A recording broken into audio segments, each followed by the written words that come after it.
No one is to blame but me. I admit it has been a tough year, not only for Lori, my wife, but for all of us. For 16 years, I worked for Vans, Screw, and Nut. We made custom fasteners for manufacturers. When a company creates a product, they can't just go to the local hardware store to buy screws. Everything has to be made to their specifications. I started in sales and worked my way up to sales manager. It was a great job and paid very well. If I met all 4 of my quarterly quotas, which I always did, my year-end bonus would go over $100,000. Of course, with so many manufacturers going overseas, we had to fight to maintain our market share. But I built a good, hard-working sales team, and we always managed to do better than last year. A little over a year ago, all the big shots in the company, including myself, were called into an unscheduled meeting.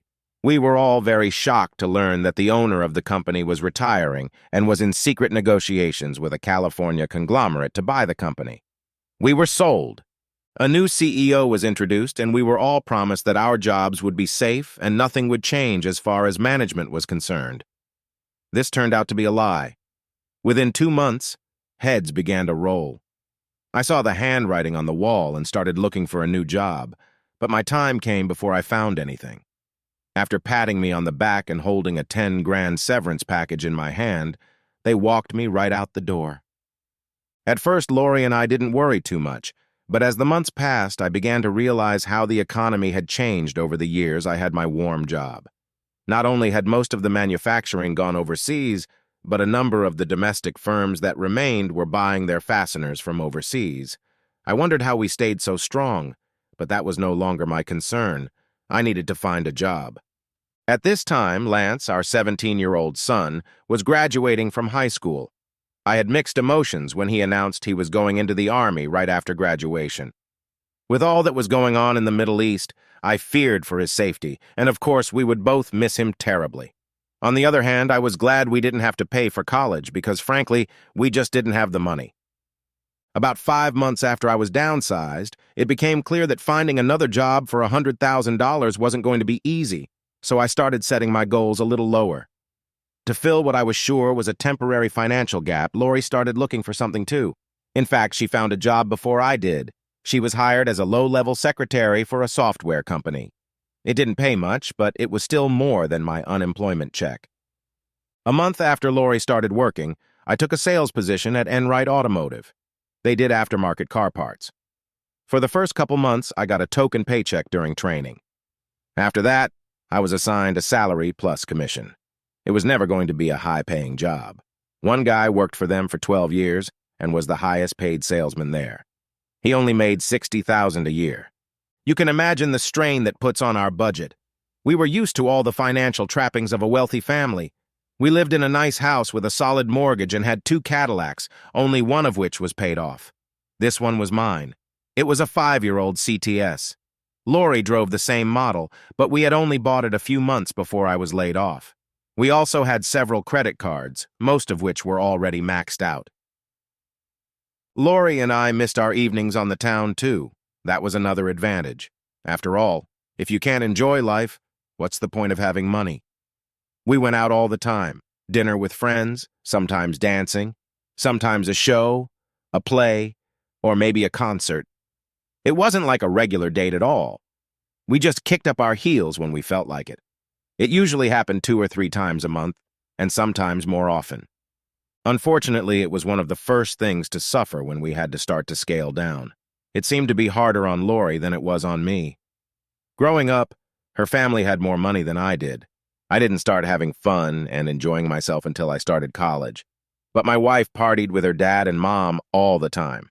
It was almost second nature to her. We hadn't left the house in many months and Lori started complaining. From her perspective, the bills could wait. It first started about 3 months ago.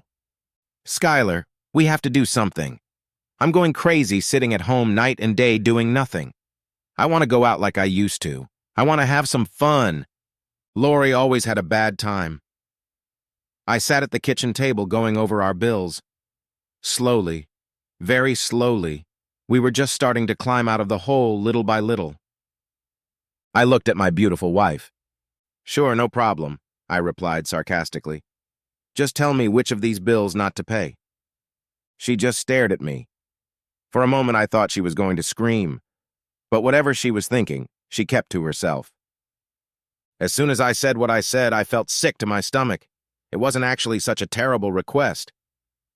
"I'm sorry, honey," I apologized. "I promise it won't always be like this. I won't stop looking for a better job, but for now we just need to chill out a little." "Cool off?" she growled. "Skylar, we've been cooling it for almost a year now. I feel like a caged animal. I need to get out and have some fun." "I know, honey, I know," I said, trying to calm her down. "Look, we have a lot of catching up to do. 5 months ago, we missed a house payment and our second car payment. We came this close," I said, holding my thumb and index finger about an inch apart, "to getting your car back. We'll be fine with this month's commission check, except for one car payment. If we can get the grocery bill down, we'll be all set in 2 months." I saw Lori's lips press together. She wasn't a happy camper, and I really couldn't blame her. And then I had what I thought was a great idea. "Tell you what, why don't you and I go to the Lincoln Park Zoo this weekend? It's free, and we haven't been there since Lance was little." "Skylar, I don't want to commune with nature. I want to commune with nightlife." She grinned. "I want to eat, drink, and dance until my legs fall off." "Darling, please bear with me a little longer. I promise once we get all the bills sorted out, we'll celebrate by going somewhere nice for dinner." Without another word, she turned and walked upstairs. I guess I sighed a little to myself. I did feel bad, but this was Chicago. Between parking and dinner for two, a night at a restaurant cost a couple $100, if not more. I grew up in a family that thought bills came first. There was no way I could justify spending that kind of money when we were still falling behind and barely paying the minimum payment on our credit cards each month. It took me another 10 minutes to finish. I was going to watch the news, but realized Lori was still upstairs, so I decided to check on her first. When I walked into our bedroom, she was sitting on the edge of the bed, crying. I really felt like a jerk. I sat down next to her, wrapped my arms around her, and pulled her tight against me. "I'm sorry, baby. I'm doing the best I can," I said, resting my cheek against the top of her head. "I know," she sniffled. "It's been such a hard year, and now that Lance is gone, we could go somewhere for the weekend. We should be taking a little mini vacation, but instead we're stuck here. It's almost like being in prison. I thought debtor's prison was abolished." She grinned. Too bad she was looking down when she said that.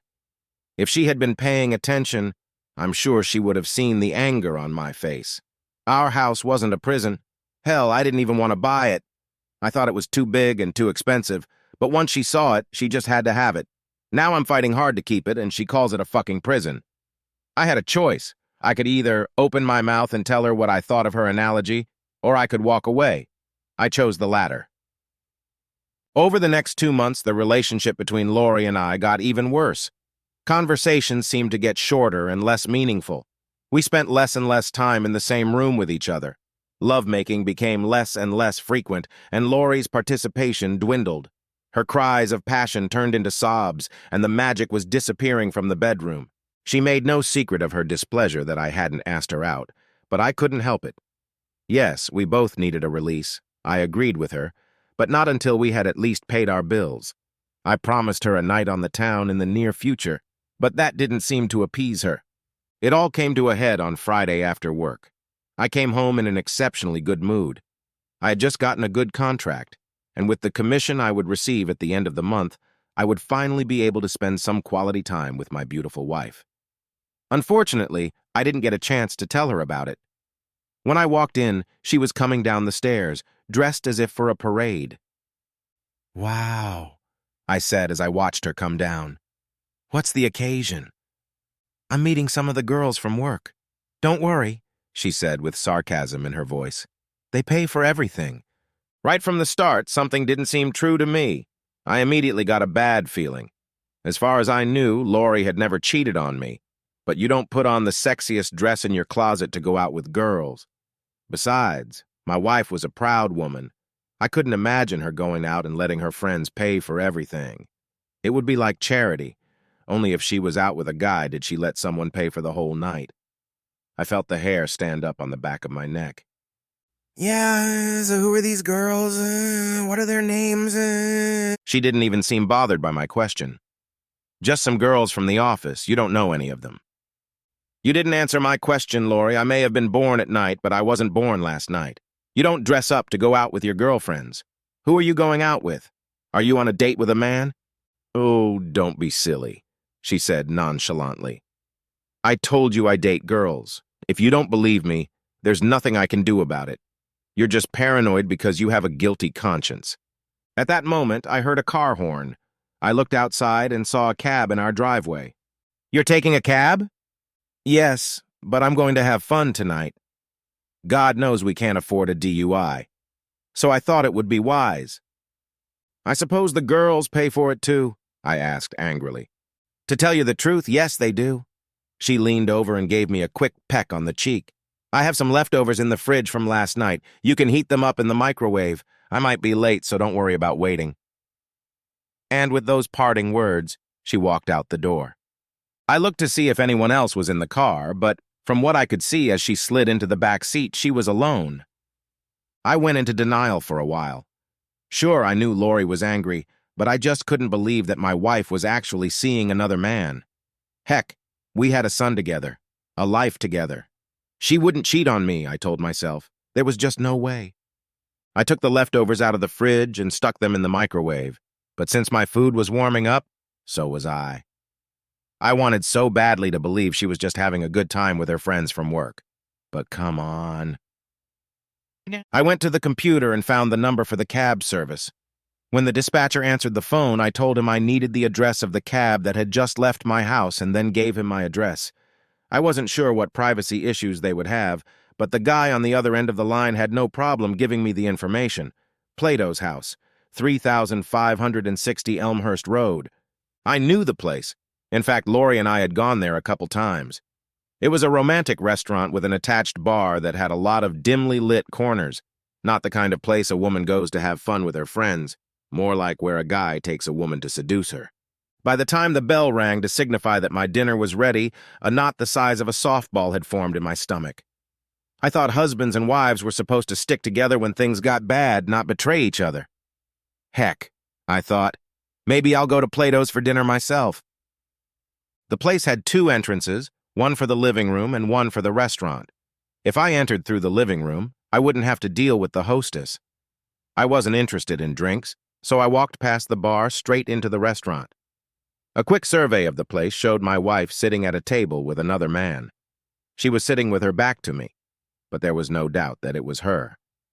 They were both talking over a plate of appetizers, and a bottle of wine was already next to the table. I could feel my blood boiling. I stared at the bastard who was trying to sleep with my wife and started approaching in an aggressive stride. I was still a few feet away from him when Mr. Slick must have sensed something. He stopped half-heartedly and looked up. Our eyes met, and he suddenly became nervous.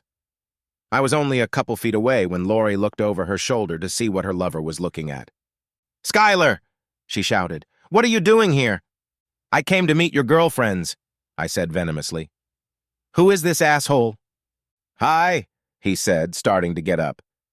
"Come on, give me a reason," I threatened. "You know damn well she's married. I guess that doesn't mean anything to you, does it? Tell me, do you leave a trail of slime behind you when you crawl?" He looked like he didn't know what to do. He was still half standing, half sitting when my wife intervened. "Skylar, please don't make a scene. It's Jerry. I work with him." "Since you were too stingy to ask me out," he volunteered. He was just trying to be nice. "Great, my ass," I growled. "He's just trying to get under your skirt."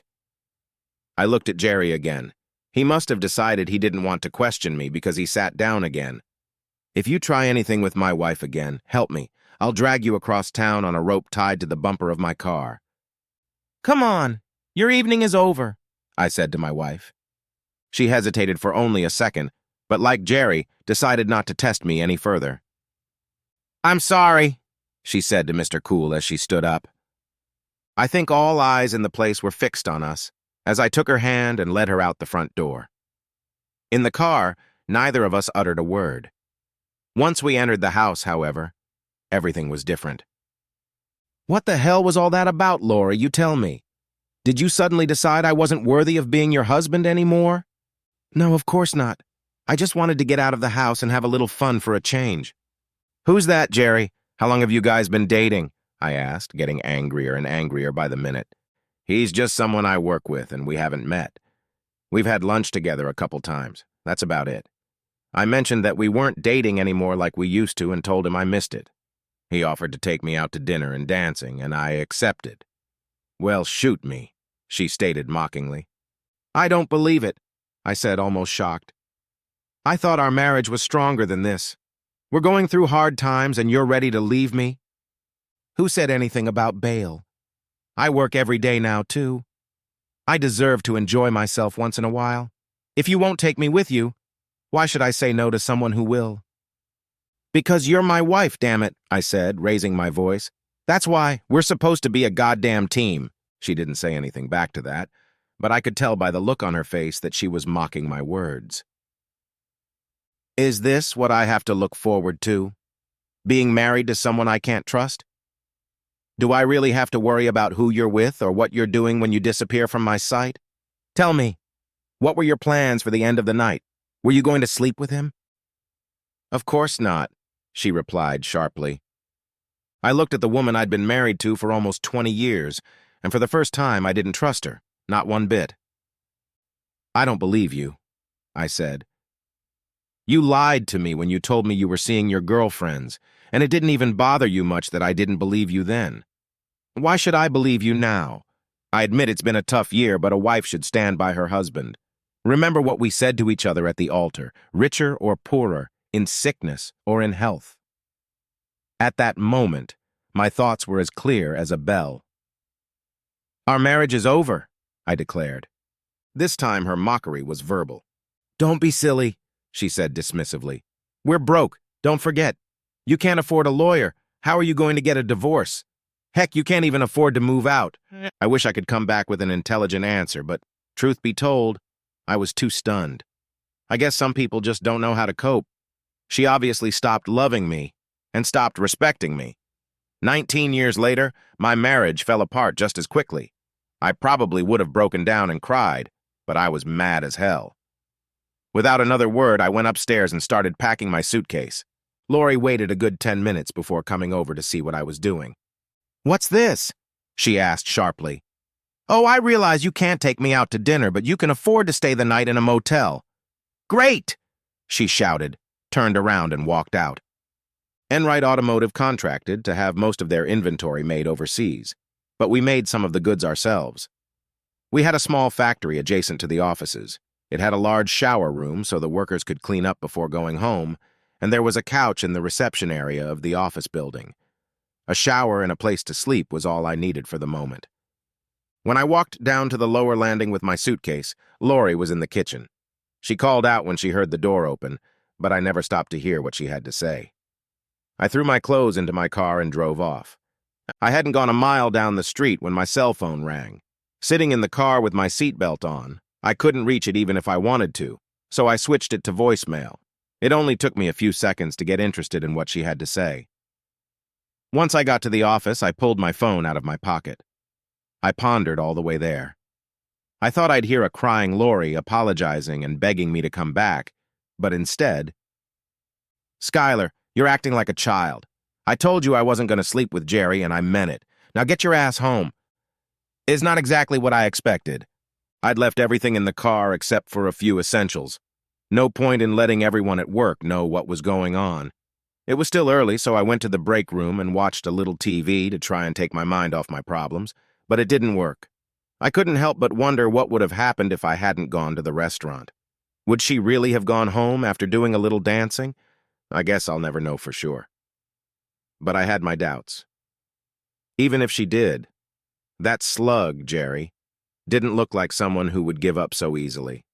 I'm sure that somewhere in the future he would have bedded her. Eventually, I gave up trying to watch anything and set my alarm early enough to shower and get dressed in the morning before the factory guys started arriving at 7. Trying to get some sleep, I pondered what I was going to do. Lori was right. I didn't have money for a lawyer or even an apartment.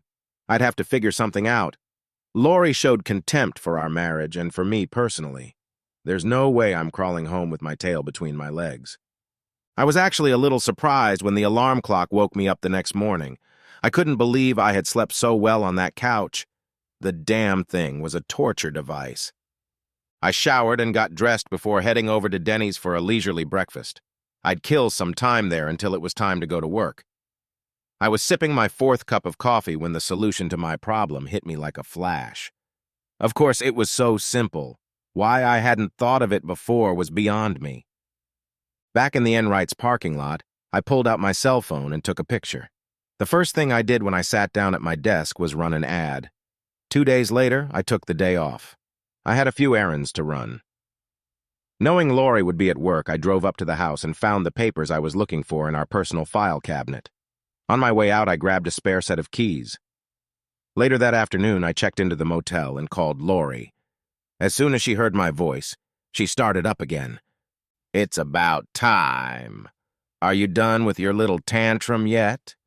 I can't believe you couldn't find the money to take me out to dinner, but you can stay at the motel for 2 days. Actually, I interrupted her, I'm staying at the office. The office? Yeah, they have a shower, a nice comfy couch, and a room with a TV. All the comforts of home, I said, lying through my teeth. She replied in the same way. Well, this is ridiculous. Stop being stubborn and come home. I'm not coming home, Lori. I told you our marriage is over. I just called to let you know you need a ride home. What? Why? What happened to the car? Nothing, I replied.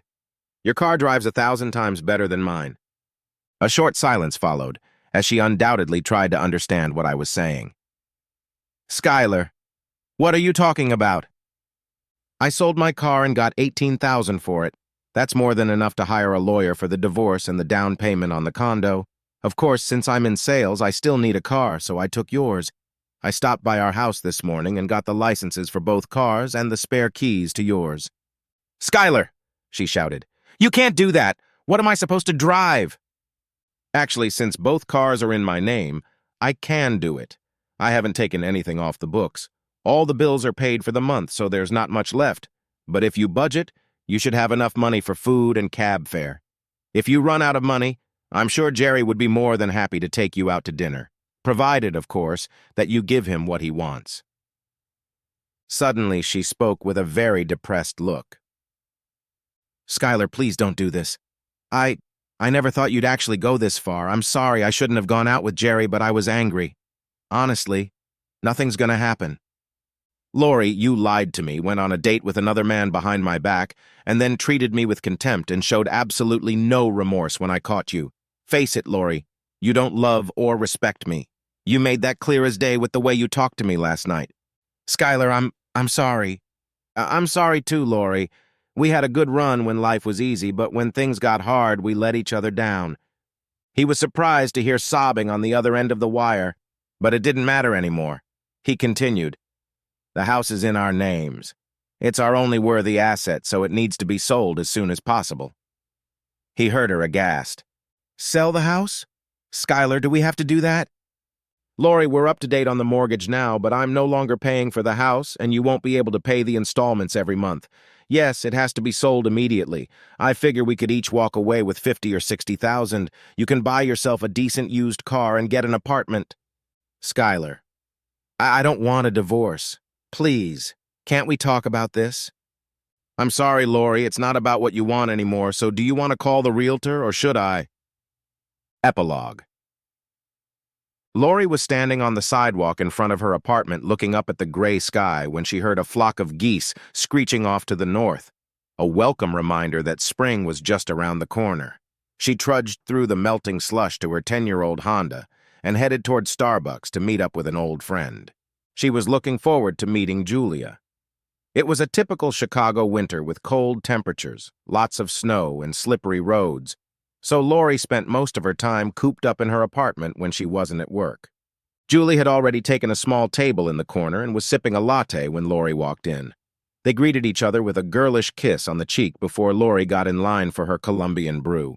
Standing in line, Lori thought what a treat it would be to get out and visit her friend. When she returned to the table with coffee in hand, she was greeted with a warm smile and a friendly voice. Lori, it's so good to see you. It's been a long time. Yes, too long, she replied with a tinge of sadness in her voice. I don't get out much anymore. How come? When we were younger, you were a party girl. Yes. Well, life was a lot simpler in those days. I don't have money to go to parties anymore. What about dating? You remember those? You go out with some handsome man and he pays, Julie joked. Lori mimed a slight chuckle. That's kind of a 22 trick. You can't date men if you don't go out, and you can't afford to date if you're not with a man. What about guys at work? Julie asked. None but wimps and married men, objected Lori. Let's drop the subject, it's depressing. How are the kids? Oh, they're doing great.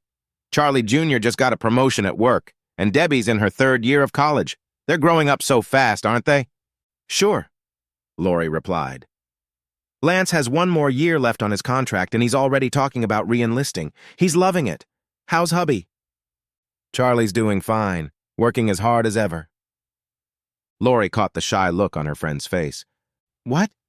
Oh, nothing, Julia replied even more shyly. Come on, spill it.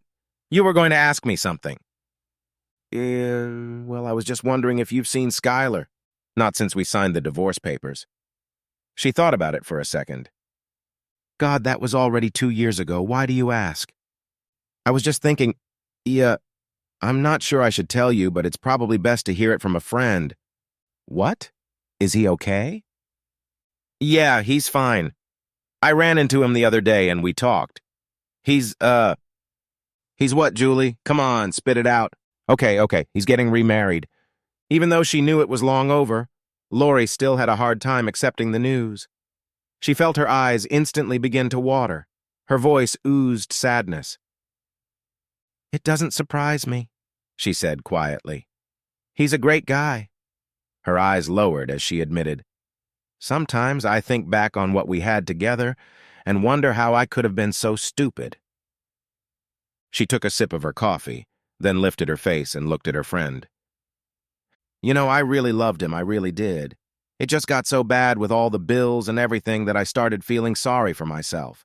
At the time, all I could think about was getting away from all our problems and having a little fun. Julia didn't answer anything. She figured it was better to just listen. Skylar was right. About everything. I did lose respect for him. I may have even stopped liking him for a while. Stupid, I know. It's not his fault he got fired. He was doing everything he could to keep us from losing everything, but I couldn't see beyond my own selfish desires. I just needed things to be my way.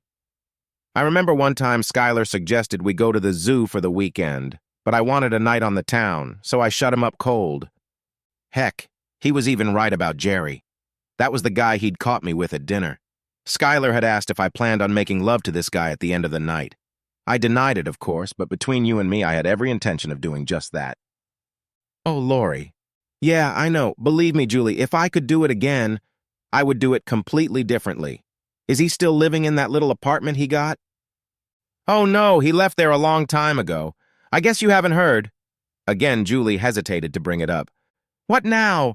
Don't tell me he won the lottery. No, nothing like that, but he got his old job at Vans. That was a while ago, a few months after your divorce was final. I think they started losing clients left and right after they fired Skylar. Finally, they called and asked him to come back. After some negotiations, he accepted their offer. Heck, now he's making more money than ever. As she finished speaking, Julie saw a tear roll down Lori's cheek. I'm sorry, honey. I shouldn't have said anything. No, she replied, shaking her head. It's no one's fault but mine, she said. I can't tell you how many nights I went to bed thinking about him. I prayed that the last 2 years would just be a horrible nightmare and I'd wake up the next morning with Skylar lying next to me. But then I'd wake up and face reality again. Lori took a tissue and wiped away her tears. I'm happy for him. Honestly. Give him this for me if you see him again. I will, dear, Julia said sympathetically.